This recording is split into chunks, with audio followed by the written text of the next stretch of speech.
Hello, I'm JW. This time we have a piece of equipment to have a look at, and it's this. Now, I may have seen these various places. This is basically a lamp tester. It's got various holes in it, plain on the back. This one comes with a European plug, which we are going to be changing. So let's have a look inside, see if it actually works, and what you might want to use it for. Now, what I've got here is basically a lamp tester. It's designed for use in factories, probably in China or wherever this thing came from, and it's got the various holes here to place various types of lamps in it. Switch for on and off, little display here which is supposed to show the wattage of the item that's plugged in.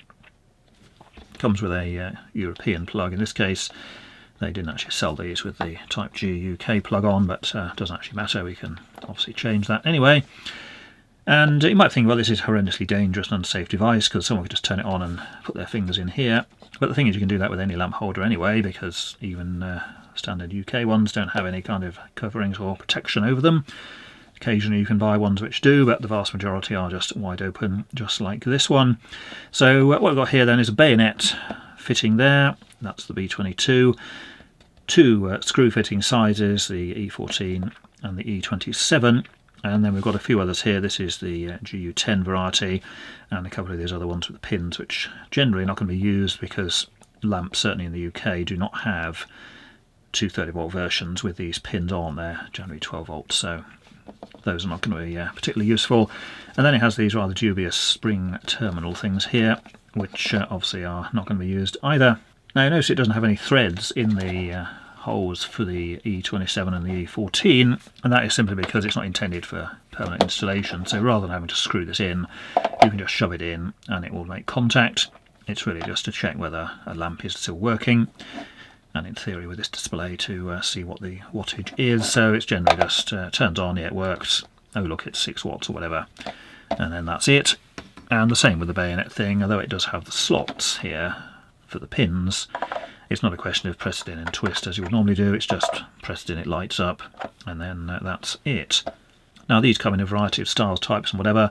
Some have the little meter here, some don't, and some of them have different types of connectors and things on the bottom. Some have like 4mm posts and things on it as well. Picked this one because it was the least dangerous of the options. It just has this dubious piece here which we're going to be removing, or at least disconnecting. And this one does have the little meter, so some of them just have a logo or a plate there instead.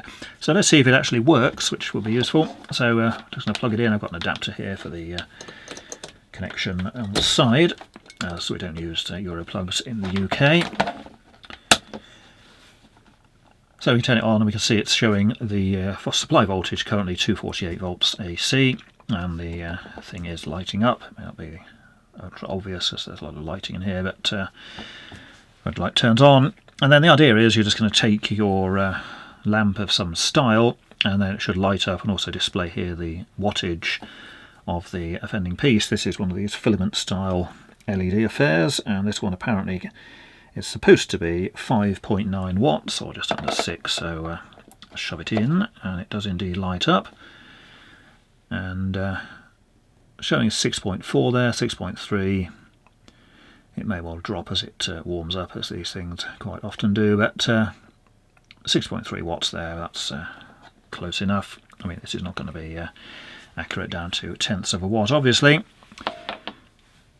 Bayonet, another filamenty type of thing here, again similar deal. This one is a completely different make and style, so let's try and establish what wattage this is supposed to be. This is supposed to be a 4 watt. So again, it should light up and we should see approximately 4 watts on the display. It's going to be a job to see, but yeah, 4.3 watts, so that's perfectly fine. GU10s, these are commonly used in ceiling downlighters, if various shades, colours and wattages of them. Now this one is again supposed to be a 6 watt item, so this is a push in and twist because that's just how the connectors work. We'll just cover that up. Yeah, 6.1, so close enough to 6. That is a significantly brighter one than a lot of them on the market. And of course, for completeness, we have a E14 candle one here. This particular one is 3 watts. This is also supposed to be 1800K, so this should be a much warmer white than those other items. And sure enough it is, that's almost yellow actually. And power wise, yep, 3.2, so again certainly around the 3 watts mark. It's not likely these have super high quality power regulation in them, bearing in mind the voltage is certainly at the upper end of the scale here, 249, 248. So that's pretty much that. Now, so we're going to make some modifications here. So first of all, we need to open it up and see what's going on inside.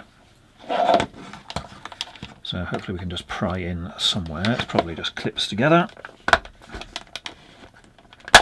Certainly does.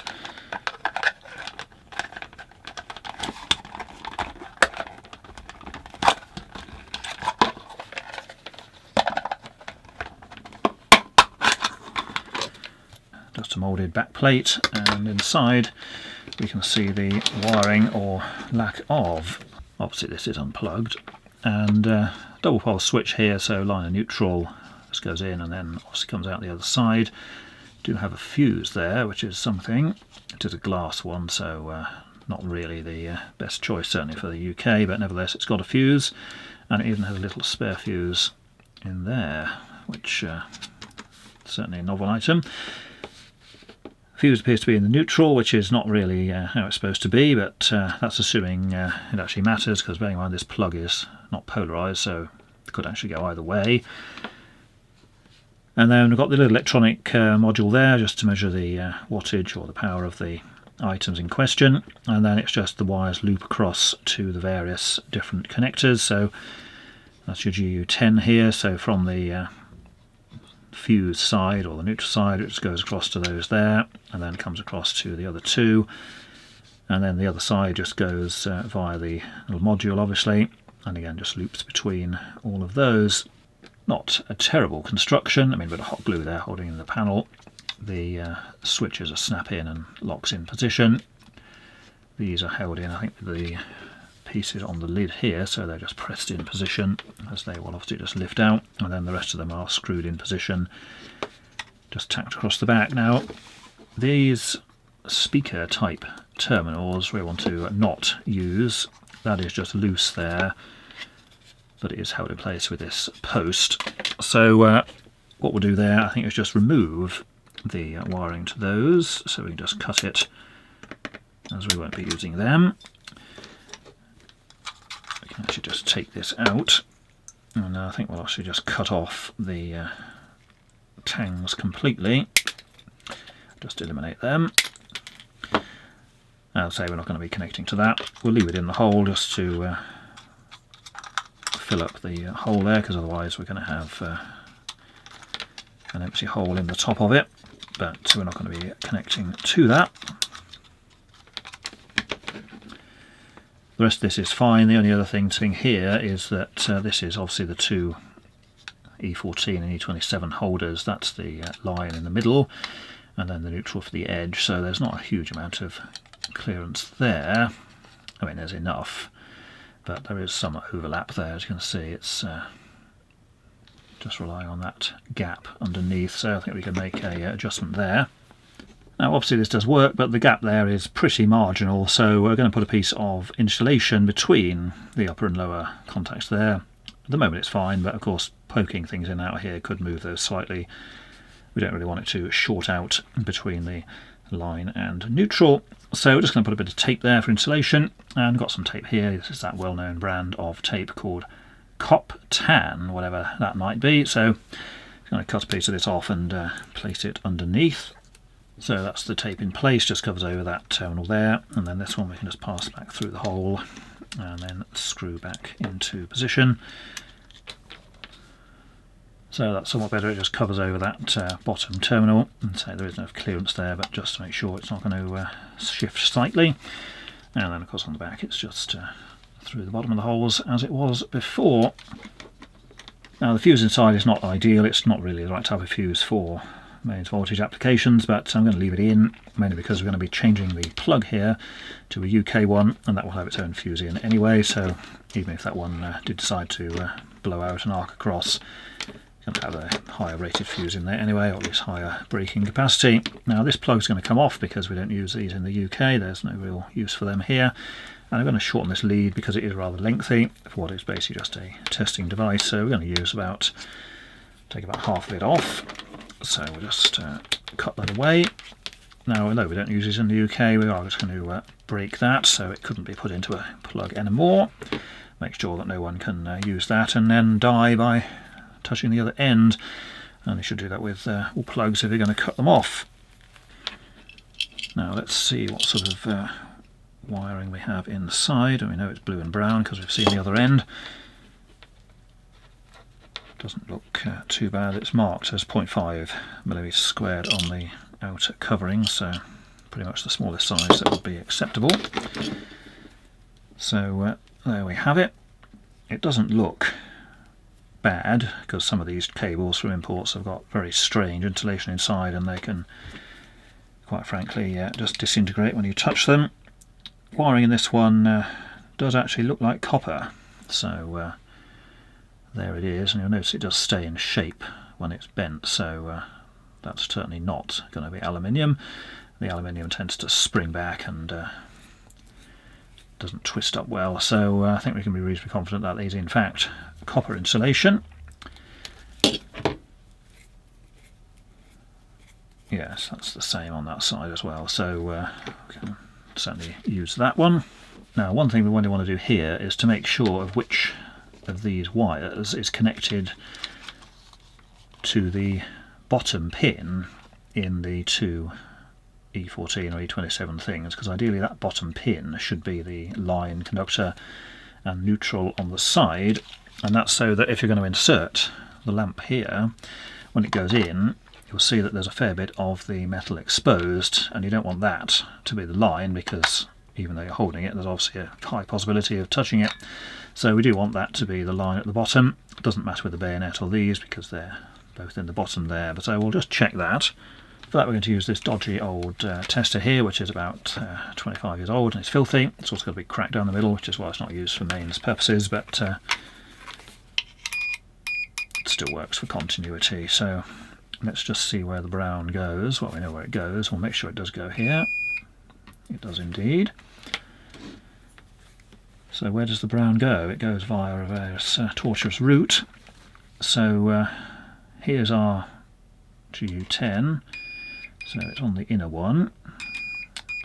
It's the bayonet, and that appears to go to the pin. So actually that's correct. They've just put the fuse, it is literally in the neutral. So line goes to the middle, which is what we want, and then of course the neutral will go to the edge contact on both. So that is what we want, and we know it's connected to the others because we've been there before. So not much more to do in here. We'll put the back on. The wires are decently covered there. I think what we'll do is just move that over to the other side of the switch contact there, so we don't have it sort of cutting on the middle and pressing into the contact. So I'll spread that to one side. That's obviously the neutral anyway. And then this just snaps in the back. That post holds in that thing we're not using, and then the two there just go over the GU10 contacts and hold it in position. So we'll place that back in, and lots of loud snapping sound there. And for the plug we're going to use this orange plug, and you see it says here on the top 13 amp fuse fitted. Well, that's obviously a lie because it doesn't have a 13 amp fuse in it, and even if it did we don't need a label to tell us, so we'll get rid of that. It's going to require some cleaning because now there's grot on it. So open it up, notice it has brass pins, not those dreadful silver coloured things which usually overheat on cheap heaters and the like. So pretty standard there. It's got a flex grip. We just press the cable in, which is convenient for this very flat type. Fuses here, this is a VF fuse, meaning it's old. We can just about see the number 2 there, and it says amps around that side. So it's 2 amp fuse, not one of your more usual values, but nevertheless it is valid. Now in this case there'll be no connection to the earth pin because we don't have one. It'll just be the other two. So the flex will go in here. So we just need to establish the appropriate length. So that's the top of the contact there, but we will cut it slightly further up, and then we shall strip that appropriately, twist that, and then we'll just fold that in half, and then it will just slot in our terminal thus. And then the neutral one will leave quite a bit longer, so I think we can leave it as the length we have. What we will do, of course, is just to trim that a little bit, fold that in half, and then that will go into our terminals. These are fairly well open anyway, so just make sure they are fully opened like that. You can put ferrules on the end of these if you want, but it's not actually necessary. So we'll just slot that in so that it's fully within the terminal and we don't have any stray strands poking out. We'll just tighten that up there. In terms of our flex grip, that will actually just press down. We want to press it in the direction that gives a bit of slack in the lead we just put there, so we don't want that obviously pulled completely tightly. And then the neutral, we can actually just ease the pin up a little bit for a little extra space there. Again, we don't want any stray strands wisping about, and we'll just tighten that up. And then we just need to move the wire so it just sits down in the recess, so something like that. And then the idea here is if this does pull out, which is not over likely with this type of clamp, but if it did, this is going to pull out first, neutral pulls out later, and if it was an earth pin here, you would make the earth pin the longest one, so they would pull out first and that one would remain. So we'll just make sure those are fully tightened up, which they are. We'll tighten up the earth one as well because we don't want a loose screw coming out and knocking about. Make sure that's pressed down fully, fuse it in place, just make sure it is squared up in the holder, and then the lid goes on. And this does have a nice brass insert in the lid for the threads, unlike some of those cheap plugs where it's just graunching into plastic. So we'll just tighten that up.